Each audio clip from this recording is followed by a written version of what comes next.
Hi, I am Anthony Gill, and I'm here with Miss Alvarado. I'm here with Miss Alvarado here, and I'm gonna be interviewing her on what kind of changes have been going on, like changes over time, and let's just get started. Question 1: What is your full name? Did you have a nickname when you attended elementary school? Okay, my full name is Nelda Trejo Alvarado, and I did not have a nickname at school. Not I had even at one. home? At home I did. What was it? It was Nelly. No? Mhm. Okay. Nobody called you that at school? Not No. even your closest friends? No, they did. What years did you attend elementary school? I attended elementary from 1959 to 1965, and that was first grade through sixth grade. Okay. Kindergarten wasn't counted as a... No, we did not have kinder at the time. Uh, The summer before I started first grade in 1959, I attended only a summer school. But that was it. They didn't have preschool, or they didn't have a full year of kindergarten like they do today. also, what was happening in the world during that time? Okay. I'm going to go back to 1961 because the space program was very big. NASA and the space program were very big at the time, and I was very interested in it as well. And on May the 5th, the first astronaut named Alan Shepard went up to space. He was the first human that went up, American, okay? And on the U.S. and President Kennedy were very big on NASA and on the space program. So on May 25th, 1961, President Kennedy announced to the world that before the decade, we would have a man on the moon. So he was very ambitious at the time. And in 1969, May 20th, 1969, I was in the ninth grade, we did land on the moon. And I went to my uncle's house, and we all watched it together. And that was so exciting. Anything else to add? Well, I'm going to go on with 1962. Is that okay if I go year by year? Yeah. Okay. On February the 20th, 1962, John Glenn was the first American to orbit the Earth, in 1962. And he was a very important astronaut. He went on several missions, and he even became one of our congressmen in Washington. And I don't remember how old he was, but they had a mission where he went up again, went in his older years.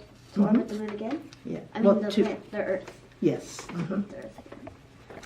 And another important thing that was happening at this time, Anthony, was in 1963, Martin Luther King was leading people and helping people that were having problems, because the African American people were not treated properly, okay? And so in 1963, he had this famous speech, the I Have a Dream speech in Washington, D.C., and I remember seeing it on my black and white TV at the time, and it was massive. I mean, the people that went was unreal. But that was a very famous speech that he gave, and very memorable. Okay. In 1963, something very sad happened also. We had happy things and we had sad things. And on November 22nd, 1963, I remember being in fifth grade and my teacher being called to the office, and then she came back crying, and she announced that President John F. Kennedy had been assassinated in Dallas, Texas. And that was very, very sad for all of us, because he was a very beloved president, because he was young, energetic, and he was handsome. And the ladies loved him. So, but that was a sad day for the United States of America. I also remember in the news that on the airplane, and Lyndon B. Johnson became our next president. Okay, and we're all wondering what's going to happen, because President Kennedy had a lot of plans, and fortunate for us, LBJ, and he was a Texan, he was from Texas, and had become president. He followed a lot of the dreams that John F. Kennedy had for our country, and I'm going to be talking about them later on. Okay. Really? Mm-hmm. Because in 1964, something big happened in the music for us. The Beatles, that were coming from England. They were 4, and they had long hair, and they sang, and the girls were just crazy for them. So on February the 9th, 1964, all the girls were in front of their TVs because they sang for the first time in America, in the United States, on the Ed Sullivan Show. So for days after that, we kept talking about the Beatles, and I Want to Hold Your Hand, and all the songs that they were singing. And they used to sing and shake their head like this, as they were singing, and all the girls would just go crazy. So that was something very big that happened on February the 9th, 1964. And they went on for years and years and years. In fact, we still have two Beatles that are alive, Paul and Ringo. Paul was the lead singer and Ringo was the drummer, and they're still singing today. And they're pretty old, but they're still singing. So that was something exciting that happened in 1964. Quick question. What was the what are the other 2 Beatles names? George and John. Yeah, George and John. And unfortunately, John was assassinated by, I forget who assassinated him. And then George later died. So there's 2 remaining Beatles. So they're still singing. You can check out their songs. In 1964, Anthony, President Johnson signed the Civil Rights Act. That was very important for President Kennedy and for the African Americans and for Martin Luther King, because that's what they were looking for. They were looking for justice and fairness for everyone. So President Johnson signed the Civil Rights Act, and it prohibited racial discrimination and in employment and in school, in education, because at the time, like for example, when I was in school, we had a little house. It was just a home where all the African Americans went to school. We went to public school, but it was segregation, okay? And that's what they had in every city, the African Americans could not attend school with us. And that was unfair. So this Civil Rights Act prohibited anyone from discriminating the African American people. And it also stopped racial segregation, like I was talking about, where, restaurants and schools, the African Americans could not go and enjoy the freedoms that we had. And in buses, too. If you remember Rosa Parks, okay? Yes, I do remember Rosa Parks. She was in some buses there are like little seats dedicated to her. Yes, in her honor, because she was put in jail for sitting in the wrong place. All the African Americans had to go sit in the back, and that wasn't fair. So she sat in the wrong place. They arrested her, and she was put in jail. So in her honor, they have those designated seats for her.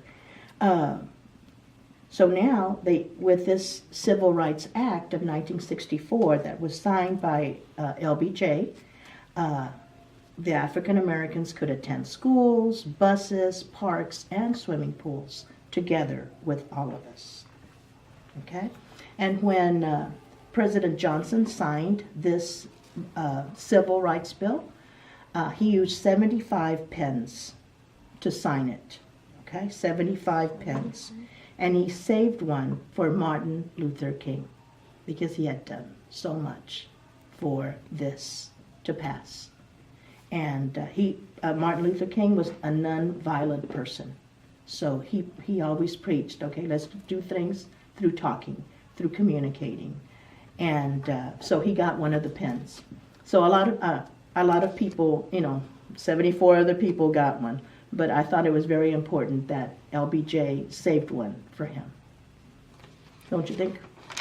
Yeah, I think that was a very important thing Mm-hmm. for Martin Luther King to get one since he was a big part of it. A very big part. He gave many famous speeches, and a lot of people really looked up to him.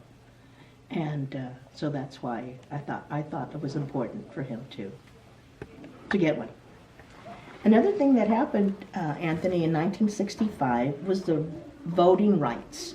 Okay, at the time the African Americans could not vote. So the Voting Rights Act that was signed in 1965 by LBJ, they could vote. So I thought that was very important as well. Another thing that happened, last but not least, in 1965, the first large-scale battle in Vietnam happened. The Vietnam War had already been happening, but this was a big battle.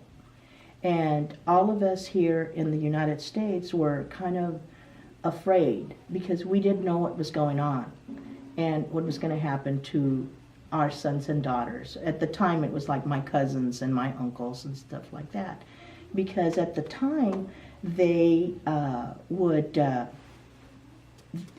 draft you. In other words, a draft means you have no choice. You had no choice. When you were 18, you had to go sign up, and then you had to go into the Army, the Navy, Army, or Air Force, wherever you were wanting, wherever they would put you. So I thought that was bad. And a lot of our boys that were 18, 19 went through a short period of being trained. And then they were sent over there to a strange country. It was mostly like forest. It was very dense. And our boys had to go over there and be exposed to that. So there was a lot of death at the time. So the evening news consisted of, so many casualties and so many casualties. And then the caskets arriving. And that was just a very sad part in our history. And I hope you never had to live through that. Thank goodness Thank goodness we don't have to live through that. I know. Because now we don't have a draft. You can volunteer and go on your own.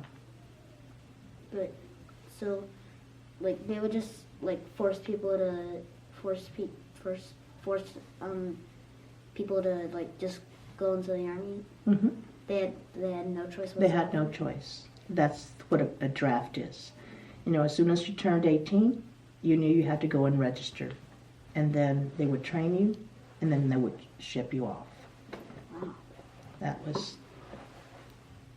Now, some people that did not want to serve, they ran to Canada.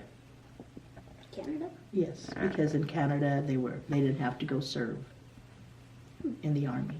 So a lot of people did go over there. And but now we don't have a draft, so you don't have to sign up if you don't want to. Thank goodness for that. Mm-hmm. Amen. So where did you attend elementary school, and what was the name of the school? I attended elementary school in Alice, Texas. And Alice is a little town, about 20,000.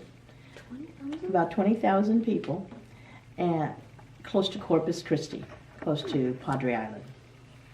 And I went to a school called Nair, And in 1963, they built a new school called Mary R. Garcia, named after a teacher that had been a teacher forever in Alice. And in 1963, they finished it. So in 5th and 6th grade, I attended Mary R. Garcia.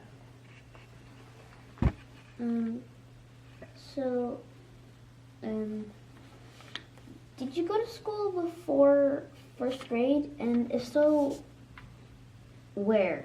And how much was it, like the cost? Okay, the cost was free, but it was only for the summer. Okay, we didn't have kinder, we didn't have pre-K, but in the summer, for 3 months before 1st grade, we had this, what they called preschool. And I attended it for free for 3 months. So, it was kind of like pre-K, but it wasn't pre-K because there was no kinder or the Right. K. So it was preschool, like before you actually went to the elementary school. Exactly. So, what are the hours for school? We started at 8. We started at 8 o'clock, and we ended at 3:15. So it was about 7 hours and 15 minutes. How much homework did you have each day? Did you have homework on the weekends too as well? We did not have homework on weekends, and from what I remember, Anthony, we didn't have a lot of homework, not a lot. But we did have a spelling test every Friday, so we kind of prepared every day. We also had to practice our addition and subtraction, so we had like flashcards. You know, we didn't have computers or anything like that. Flashcards was the way to go. And we had lots of them. I had some for addition, subtraction, you know, and division and multiplication. So that's how we learned. But I don't remember a lot of homework. No? Okay, so did you have any state tests or benchmark testing? We did not have benchmark testing, okay? And we only, in the 6th grade, is when I remember. I don't remember anything prior to 6th grade. We had the California Achievement Test.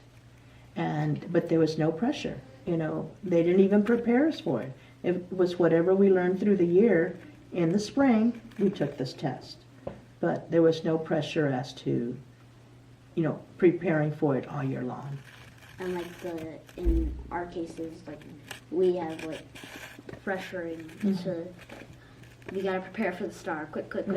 These next couple of weeks are gonna be crunch time. Right. That's how my 5th grade teacher is kind of.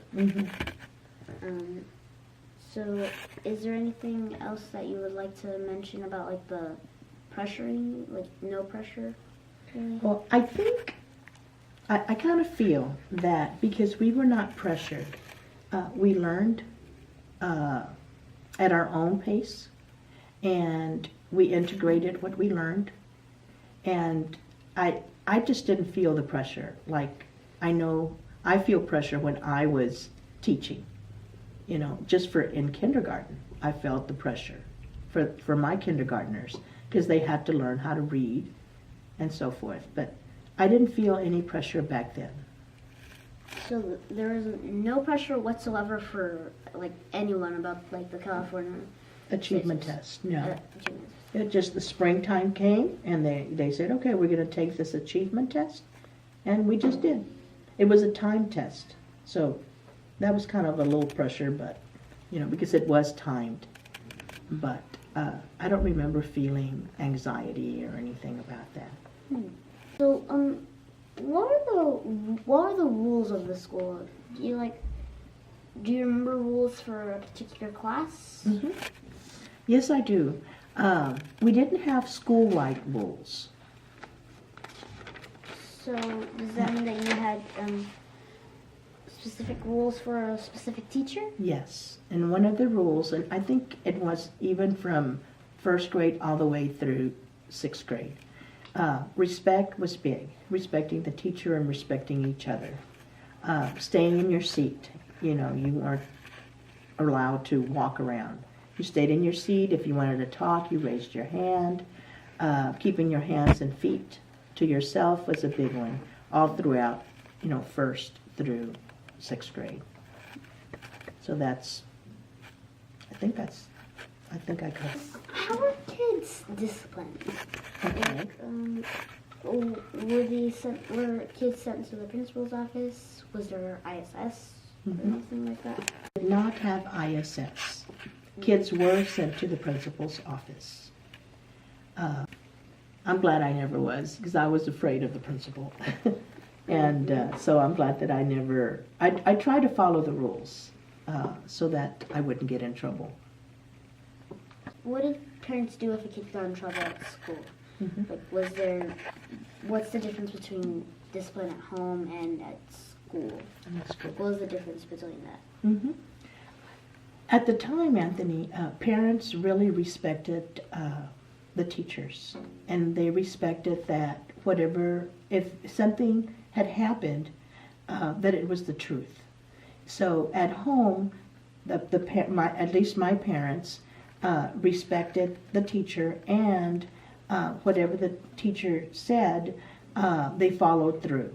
Because they knew that it was important for us to learn, and whether we were talking in class or not doing our work or anything like that, they followed through and supported the teachers so that we could succeed. That was the main goal that parents had. What special celebrations did you have at school? Mm-hmm. We had lots of celebrations, okay? Starting with Thanksgiving. We would have a Thanksgiving meal with the turkey and the dressings and everything. So I remember that. At school? At school, yes. At school? At school. Mm-hmm. Yeah, at school we would celebrate Thanksgiving. At Christmas we celebrated Christmas. Valentine's Day, Easter, end of the year party. So we did a lot of partying, but it was part of learning, like the culture, our culture. So we were celebrating, but we were also learning about our culture and how our culture celebrated each celebration. But and at the time we ate a lot of candy and cupcakes, and the parents could bake cupcakes for us and things like that. So we did a lot of celebrating, but it was incorporated into the culture. So, do you remember any special projects that you had as a kid? Mm-hmm. Were kids taught differently, then and now? Mm-hmm. Do you have any, main differences that you could think of? Okay. We were definitely taught different, okay? Because at the time, we didn't have computers like you do, okay?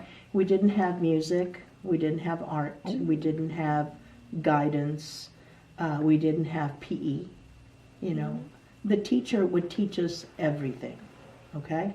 So I think you're very fortunate because you get all of this and all of the different areas, and your brain, some kids are more right-brained and some kids are more left-brained. And when you have the arts and you have time to go to the library, and guidance is trying to teach you about making right choices and character building, our teacher had to do all of that for us. Just one teacher? One teacher. That was it. Had to be the music, art, everything. So that was a lot different. And we didn't have computers. So the teacher was the computer. She's the one that had to teach us. And she taught us with a lot of repetition. It was like repeat, repeat, repeat, repeat. If we didn't know the nouns, we stayed with the nouns. If we didn't know the verbs, we stayed with the verbs. And so that's what I remember, it being different than today. Some special projects, I remember that in the third grade, our class pick the different Native Americans to study. And my group, our project was to make an adobe house. So we collected milk cartons from the cafeteria. We collected mud and straw, and I forget what the other ingredients were. And we filled them up. We let them dry for days. Okay, once they were completely dry, we removed the carton, and then we had blocks. So we built this really nice adobe house. I remember that project very well. I didn't take a picture, so I can't show you, but that was a nice project. Other projects that I remember were making gifts for our parents. And like I said, we didn't have an art teacher. So our art teacher was our teacher. So she would, give us all the materials, and then we would create. Let me see. Go ahead. What kind of what were the PTA projects? Like, do you have any fun stories about it? For PTA, okay, I remember being the circus ring master, okay? And my teacher, in fact, I brought a picture right here to show you. My teacher got me my hat and my whole outfit. And I was a talker back then, so she picked me because I had a loud voice and I could project. And my parents were very proud of me. In fact, my mom found that picture last night for me. Really? Yes, because I have lots of pictures, so my mom was trying to help me find some. And so I remember that day very vividly when I was the ringmaster. Do you know anything else were there what other parts of the play were there? Like the circus thing. Mm-hmm. Like, do you know anything else that there was? You mean like the animals that were performing? Yeah, Well, the animals were the kids dressed up like horses and things like that. It was a fun program. Project. Yeah, it was a fun project. So is that all for the? Can you think of any other projects or? Mm-hmm. Well, the second picture, we were going to dance. And I remember the boys had these ruffled shirts that their moms made for them. And the girls wore just a skirt and a blouse, and we danced. And that was a lot of fun. We practiced a lot, and of course all the parents were there applauding. And the sad part is from those, my friends here, 3 of them have passed away. But the rest of us are still alive and kicking. Mm-hmm. And this bottom picture that I wanted to share with you, I'm in the 6th grade, and this is my student teacher. His name is Mr. Figueroa, and he was my student teacher. And then when I went to middle school, he was my Spanish teacher when I went over there. So that was nice to see him. And I took homemaking, and he would ask me to bring him biscuits. So I would do that. I would, whatever we cooked, he'd say, Nelda, bring me some. So I would, Nelda's my first name, by the way. He became the mayor of Alice for many, many years. Mr. Figueroa was the mayor. Really? And so that was a happy story. Right now he's in a nursing home. So next time I go to Alice, I just found out. So I'm going to go visit him when I go. Okay. And on the back, I have my first colored picture. It's kind of blurry, but in 6th grade, we didn't have a playground. You didn't have playgrounds? We did not have a playground. We didn't have slides. We didn't have swings. All we had was a ball and a bat and a jump rope and jacks. And that's what we played with. Really? Mm-hmm. That was our recess. We'd go out there and run around. And I was very good at baseball. Yes. So what's this picture? This picture here is when I turned 6 years old. So I just brought that to show you that my parents gave me a birthday party, and I shared it with my friends. There's just something that that just came to my mind. Mhm. I can see that the clothing is It's different, right? different. Mhm. Yeah, like I'm noticing major changes in like how the clothing is different. Like I see a lot of plaid. I see a lot of like the parts that are right here are Mhm. they're mostly white. Like the whole shirt can be Mhm. like a different color, and then it's just like white Right. here. I'm noticing a lot of like collars, Mhm. dresses,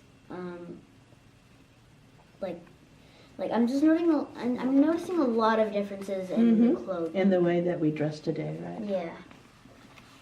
Good noticings. Okay, so what were kids expected to know or do Mhm. in each grade? Okay.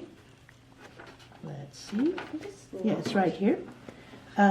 In first grade, I remember reading Dick and Jane and their dog Spot, and for years that series existed.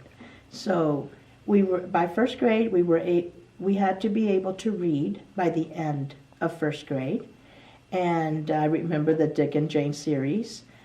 We started learning about addition and subtraction, one digits, and penmanship. Okay, writing was very important. So the teachers, we had a writing book, and that was one thing we took for homework. We would take the writing book home and practice writing our penmanship. They called it penmanship back then. In second grade, I remember we had to become more fluent readers. Okay, we continued a lot with that penmanship, that writing, and and mastering phonics was a big thing in second grade. What I remember about third grade is we started multiplication. Okay, and fourth grade we had to master the multiplication facts to 12. Flashcards were the way to go. Sorry about that. Flashcards were the way to go. Everybody had flashcards, and we were always just drilling. In the fifth grade, I remember multiplication and division, 2 and 3 digits. Okay. And what I remember about the sixth grade was the spring test, that California Achievement Test. That was very big. I think that's the end of the interview questions, and thank you for taking your time to help me with this interview. It was a pleasure.